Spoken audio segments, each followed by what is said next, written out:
Otep, bien-aimés frères et sœurs, vous connaîtrez la vérité et la vérité vous affranchira. Ça, c'est pas moi qui le dis, c'est la Bible qui le dit. Mais moi, je vous dis mieux. Vous connaîtrez la vérité historique, notamment celle de vos ancêtres kémites, et vous aurez une vision globale de ce que c'est que la vraie souveraineté politique. J'ajoute, vous reviendrez à la spiritualité africaine ancestrale et vous comprendrez les enjeux de l'indépendance économique.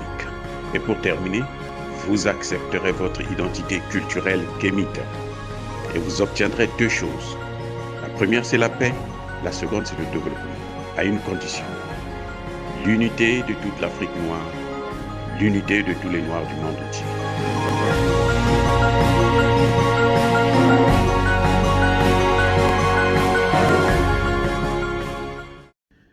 Otep à tous, bienvenue sur la chaîne des panafricanistes par essence, par conviction et par excellence. Celle des citoyens kémites par nécessité et obligation de combat. Nous sommes une chaîne qui n'est guidée que par nos ancêtres et rien que par les ancêtres qui appartiennent à l'égrégore du monde noir. Par conséquent, nous ne croyons en aucun Dieu venu de l'étranger. Toutefois, cette vidéo n'est aucunement destinée à inciter à la haine ou à la violence, car nous menons un combat qui est d'abord et avant tout spirituel, ensuite il est politique, géopolitique et géostratégique, contre l'impérialisme, le colonialisme, le néocolonialisme et l'endocoloniat. Sur la base du principe fondamental que nous avons reçu de nos ancêtres kémites, qui est celui de la Mahat, c'est-à-dire vérité et justice. Vous êtes donc en droit de connaître la vérité. Et nous avons l'obligation de vous dire la vérité et rien que la vérité, afin que justice soit rendue à l'Afrique. Voici notre modeste contribution dans cette noble lutte en faveur de la souveraineté, la dignité et l'unité africaine. Et ça, c'est ce qu'on appelle le panafricanisme. Bien-aimés frères et sœurs, je veux vous montrer une photo. Je vous demande de bien regarder cette photo, de bien la visualiser, de bien observer cette photo. Vous allez constater un certain nombre d'éléments que nous allons analyser par la suite. Cette photo, je l'ai prise sur une émission qu'on appelle La Matinale, une émission congolaise. Et celui que vous allez voir, c'est le Premier ministre congolais, qui est bien assis confortablement sur une table. Et à sa gauche, vous allez voir 3 journalistes assis pour interviewer le Premier ministre. Voilà, donc je vous laisse donc le temps de regarder la photo et après nous allons en parler. Merci. J'espère que vous avez essayé de prendre du temps pour regarder cette photo. Alors, nous allons parler du décor. Dans cette émission, le journaliste a parlé de l'arrogance. Mais il a parlé du fond du problème. Moi, je vais vous parler de la forme seulement. Donc, de cet environnement dans lequel le Premier ministre se fait interviewer par ses frères et sœurs congolais, ses homologues, ses parents. Regardez bien là où le Premier ministre est assis. D'abord, la salle. Visiblement, ce n'est pas le bureau du Premier ministre.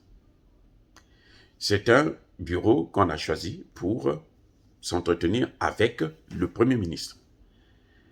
Et donc, on met le tableau, mais plutôt le drapeau du Congo, ce qui est tout à fait normal.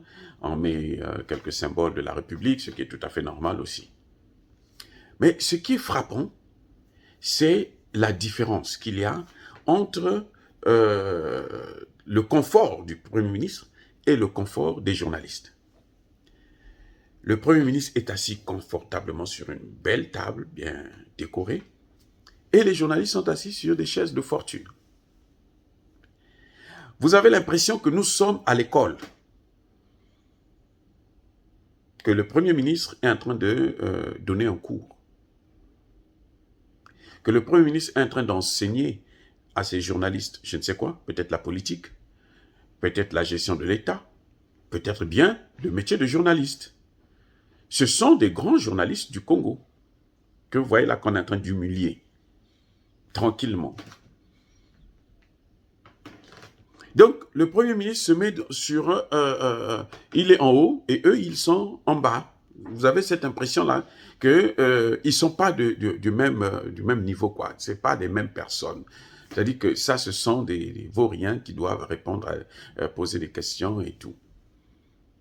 Et quand vous regardez, lorsque le journaliste pose la question de savoir ce qui se passait concernant le contrat, les accords qu'il y a eu entre le Congo et le Rwanda, dès que le journaliste commence à parler, ça, vous n'allez pas voir ça sur la photo, vous allez constater que le Premier ministre est en train de rigoler. Il est en train de sourire, un sourire jaune, un sourire pour dire que non, mais celui-là, c'est un imbécile qui est en train de parler. Il est tellement bête, ce journaliste, il n'a rien compris. Jusqu'à preuve de contraire, après, le Premier ministre a lavé le pauvre journaliste.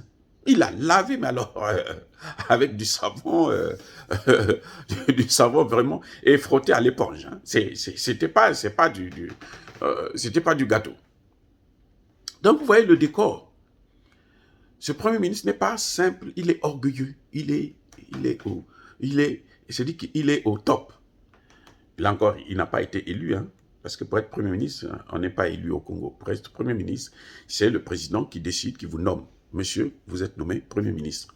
Et le président peut à n'importe quel moment, n'importe quel jour, décider de vous remercier, c'est-à-dire de vous démettre de vos fonctions de Premier ministre. C'est clair et c'est net. Mais là, nous avons un homme qui se passe pour... C'est comme s'il était au paradis. Il montre que moi, je ne suis pas là. Je ne suis pas comme vous. Je ne suis pas de votre niveau. C'est d'une arrogance. Et ça, c'est un problème que nous voyons chez nous, les Congolais. Je ne sais pas si je l'ai aussi. Si vous le constatez, faites-moi le savoir. Et puis, comme ça, je veux faire un effort pour changer. Parce que c'est un caractère que vous trouvez beaucoup chez les Congolais. C'est ça qui fait que on n'avance pas très bien. C'est ça qui fait qu'il n'y a pas de cohésion entre le gouvernement et la population. Parce que vous voyez, quand une population se sent éloignée de ses dirigeants, il ne peut pas les soutenir. C'est aux dirigeants de descendre au niveau, parce que la population ne peut pas monter au niveau de ses dirigeants. Ce sont les dirigeants qui doivent descendre au niveau de la population. Avoir le même langage et tenir des mots qui sont appropriés quand vous parlez à votre population. Des mots simples, des mots à la hauteur de la compréhension de la majorité. C'est ce que Laurent Gbagbo avait fait. Hein. Laurent Gbagbo n'a pas obtenu le soutien par hasard de la population ivoirienne. Et tout le monde le sait. Hein. Il y a eu des jeunes qui avaient encerclé la présidence. Lorsque les Français sont venus, ils étaient obligés de les massacrer. C'est pour ça qu'on parle de génocide. Le vrai génocide, c'est celui des Français qu'ils avaient massacré là, autour de la présidence. Bref, nous avons un Premier ministre qui est loin, qui est au-dessus des autres, qui n'est pas un Congolais comme les autres, parce qu'il est le Premier ministre. Et ça pose un problème. Et bien entendu, pour répondre à la question, le Premier ministre commence d'abord par dire, ça nous rentrons un peu dans le fond, mais en bref, il commence d'abord par dire que j'ai entendu des intellectuels, j'ai écouté des journalistes. Est-ce que vous avez lu le contrat? Est-ce que vous avez lu cet accord-là? Le journaliste dit non, monsieur, je n'ai pas lu l'accord. Timidement, parce qu'il sait que s'il ne répond pas bien, il sera réprimé. Le pauvre, il est au Congo, il n'a que ça, c'est ce qui lui permet de nourrir sa famille. Donc, il est obligé de se rabaisser. Et le Premier ministre ne l'a pas raté d'un seul. Ah oui, il ne l'a pas raté. Que vous ne lisez pas le contrat, vous n'avez rien lu. Et puis vous faites passer comme de la rumeur, la propagande. Vous racontez n'importe quoi sur quelque chose qui est bien clair. Et il explique que non, pour le travail, c'est concernant le travail, c'est pour la priorité, c'est d'abord les Congolais. Maintenant, ce que je veux vous dire, ce que le Premier ministre a oublié là, de fondamental, c'est que l'accord là n'a jamais été publié. Bon, les journalistes doivent lire dans une boule de cristal ou quoi pour savoir ce que... Donc, ils sont obligés de se fonder sur des rumeurs ou bien, bon, les gens dans le cercle qui ont lu l'accord et qui sortent des mots comme ça là, des petites phrases pour dire que bon, voilà ce qui est contenu dans cet accord. Mais officiellement là, ni le gouvernement, ni la primature, ni ce Premier ministre là n'a publié ce contrat. Ça me rappelle un monsieur que je connais qui est allé passer un entretien à l'Union africaine. Il arrive, on lui pose la question de savoir qu'est-ce que la diaspora, parce que c'était pour un poste de directeur de la diaspora de l'Union africaine. Lui dit, ben, la diaspora africaine, ce sont les Africains qui vivent en dehors du continent africain, comme c'est prévu dans le dictionnaire. Celui qui devrait être son patron, son directeur, qui dit non, mais vous êtes malade, vous venez à l'entretien, vous n'avez même pas lu, vous n'avez rien compris. Vous n'avez pas regardé le site, vous ne vous êtes pas préparé pour l'entretien, vous croyez que c'est de l'aventure ici.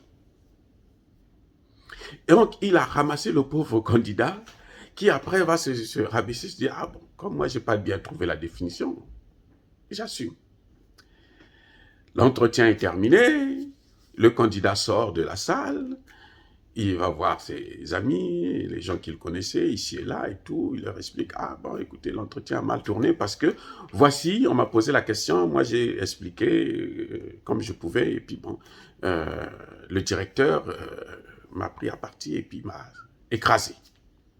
On a dit, oui, justement, nous ici, là, à l'Union africaine, on a changé la définition du concept de la diaspora. À l'Union africaine, la diaspora, c'est tous ceux qui ont des origines africaines. Donc, que ce soit la Jamaïque, que ce soit les Haïtiens, que ce soit les Noirs américains, ce sont les membres de la diaspora. Les gars qui disent, ah bon, mais j'ai pas vu ça dans le site. On les dit, ah bon, je ne sais pas, il y a eu un retard. Ça faisait plusieurs mois qu'ils avaient pris cette loi, plusieurs années d'ailleurs, qu'ils avaient pris cette disposition, changer la définition du concept de la diaspora au niveau africain.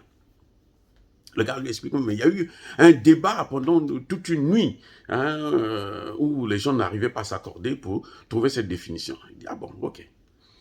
Et quand il sort du bureau lequel on lui a donné l'information, il va voir, il rencontre le directeur en question qu'il avait massacré.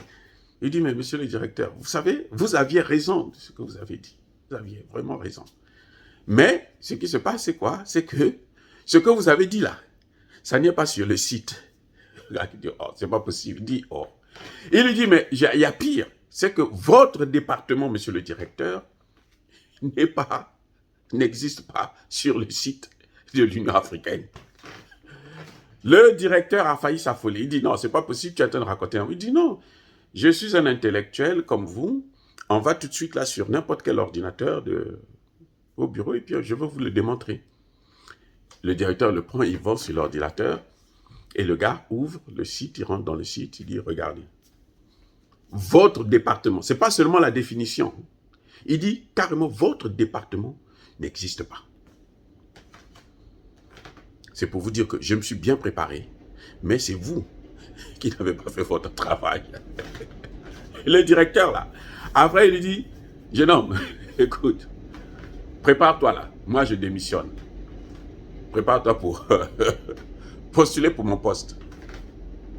Vous voyez, là, au moins, il a été honnête, il a été sérieux. Et bon, la suite, je ne sais pas comment ça s'est passé, mais en tout cas, voilà ce qui se passe. Vous avez un Premier ministre qui n'était même pas là lorsqu'on a signé les accords.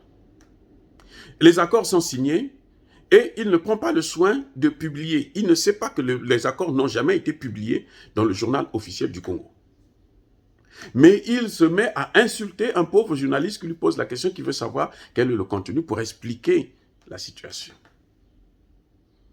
Je ne veux pas rentrer dans les détails de cet accord, puisque lui, il dit carrément que ce n'est pas une session, alors que le même Premier ministre a parlé sur la radio France Internationale,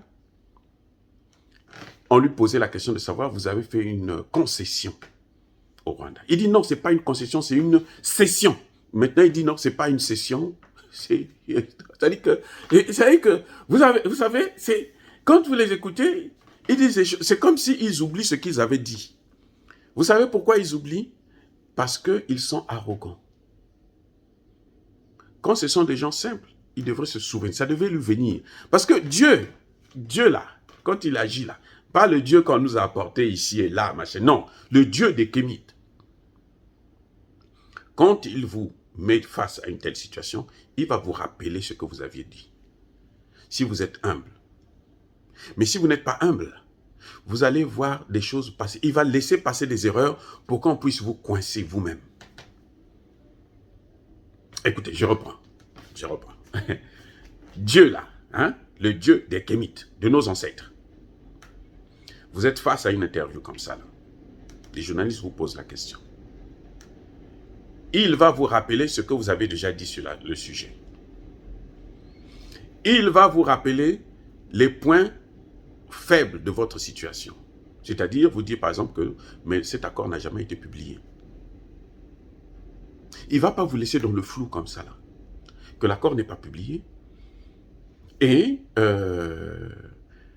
vous aviez déjà dit que ce n'est pas une concession, c'est une cession.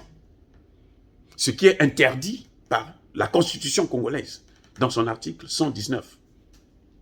Ce qui est interdit par la Constitution congolaise, dans son article 44. Mais, vous voyez, c'est-à-dire que le Premier ministre se met lui-même dans une situation où nous, intellectuels, on est obligés de le ramener à l'ordre. Oui, c'est ça le problème. L'arrogance tue. C'est pas bon, monsieur le Premier ministre. Soyez simple. Parce que vous devrez avoir une connexion avec votre population si vous voulez réussir. Aucune politique au monde ne réussit tant qu'il n'y a pas la connexion avec la population. Le Mali tient parce que le Mali est connecté avec la population. Ce que les Français, le criminel hein, de Emmanuel Macron appelle la junte, le double coup d'État. Le coup d'État dans le coup d'État. Il est illégitime, irresponsable. S'ils tiennent jusqu'à présent, c'est parce qu'ils sont connectés avec la population. La Centrafrique tient.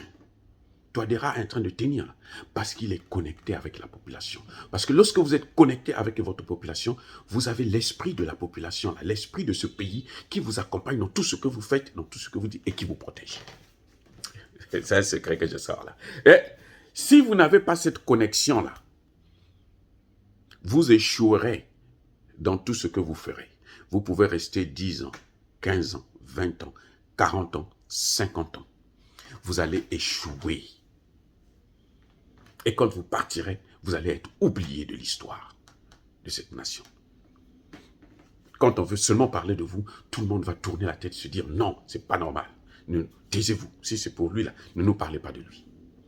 Parce que vous n'avez pas été connecté avec la population. Vous voyez Thomas Sankara, plus de 27 ans après, il est connecté avec ceux qui ne l'ont même pas vu naître, qui n'étaient pas nés quand il a été assassiné. Il est connecté parce qu'il était en connexion déjà avec cette population. Et cette connexion-là, spirituellement, ce lien-là reste. Parce qu'il vient par le sang. Eh bien, monsieur le Premier ministre, essayez de vous calmer un peu. C'est un conseil seulement que je donne. Je suis un intellectuel comme vous. Je dis tout simplement que si vous voulez réussir, si vous voulez qu'on parle de vous, en tant qu'un Premier ministre qui a fait des choses, vous devez savoir maintenir un langage approprié face à vos compatriotes. Dire cela, c'est inciter à la haine ou à la violence. Non, nous sommes une force tranquille. Il y a pas colère, veille à malembe. Soyez bénis les gars, j'ai dit.